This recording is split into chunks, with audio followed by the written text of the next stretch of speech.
Students, अभी हम बात करेंगे the relation between kinetic energy of molecules and temperature, या दूसरे अल्फाज में हम कह सकते हैं कि prove that kinetic energy average is direct proportion to temperature. ये प्रेशर ऑफ गैस है जो कि पिछले लेक्चर के अंदर हमने प्रूव किया है कि P is equal to 1/3 rho mean square velocity. इसी को मैं आगे लेके जाऊंगा, कुछ कोरिलेशंस लगाऊंगा and I will reach to my destination which is kinetic energy average is proportion to T. So I can write, students, P is equal to 1/3, and this, since I know that this rho, this molecular density is equal to mNV. mNV का मतलब होता है कि mass of the molecules, number of molecules upon volume. तो मास और number of molecule को जब multiply किया जाएगा तो टोटल मास अपॉन वॉल्यूम आ जाएगा। एंड दर हकीकत में ये क्या है? This is density. हमें पता है कि डेंसिटी क्या होता है? मास पर यूनिट वॉल्यूम होता है। तो ये हमारे पास मास है। यहाँ पर नेक्स्ट पेज के अंदर हम देखेंगे कि कैपिटल एन आएगा जो कि नंबर ऑफ मॉलिक्यूल्स होगा। तो टोटल मॉलिक्यूल्स को उनके मास के साथ मल्टीप्लाई किया जाएगा तो टोटल मास मेरे पास आ जाएगा। तो मास पर यूनिट वॉल्यूम को डेंसिटी हो जाएगा। So here I can write M N V mean square velocity. So this implies that pressure P is equal to 1/3 m, और जैसे मैंने थोड़ी देर पहले वजाहत की थी कि ये जो मेरे पास NV है ये दर हकीकत में number of molecules upon volume होता है। So I can write N/V into mean square velocity. थोड़ा सा इसको सिंप्लीफाई करना चाहूं सो आई कैन राइट, ये यहाँ पर भी मेरे पास डिवाइड हो रहा है, इस तरफ आके ये मेरे पास मल्टीप्लाई हो जाएगा and I can write PV is equal to 1/3 m n mean square velocity. इसको आप इक्वेशन नंबर 1 का नाम दे दीजिएगा। And since we know that from general gas equations, since from general gas equation, I know that PV is equal to nRT, and let us consider this equation number 2.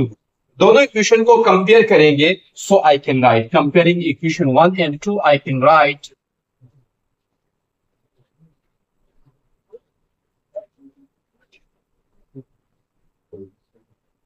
we can write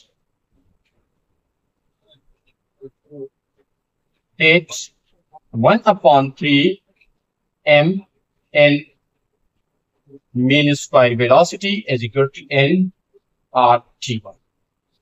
इसको further अगर मैं elaborate करना चाहूं so I can write 1/3 m n mean square velocity is equal to n, और ये n दर हकीकत में बराबर होता है n/na। ये नंबर ऑफ मॉलिक्यूल्स है, टोटल नंबर ऑफ मॉलिक्यूल्स, ये एक ऑर्डर नंबर है। ये दर हकीकत में n यानी स्मॉल n यानी नंबर ऑफ मोल्स के बराबर होता है, और साथ में RT लिख देता हूं। ये n और ये n आपस में कैंसिल आउट हो जाएंगे so I can write 1/3 m mean square velocity is equal to R/NA into T. ये जो मेरे पास R/NA है, this is basically equal to R/NA is equal to K, and this K is called Boltzmann constant. So I can write 1/3 m mean square velocity is equal to KT. Multiplying both sides by 2/3 3/2 into 1/3 m mean square velocity is equal to 3/2 KT.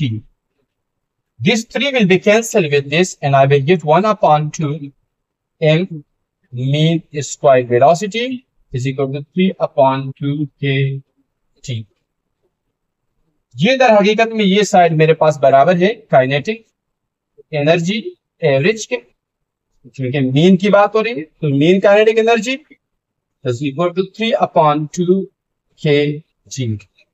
ये पूरा term जो मेरे पास एक constant है, सो मैं इसको अगर हटाता हूं, I will get kinetic energy average is proportional to temperature T।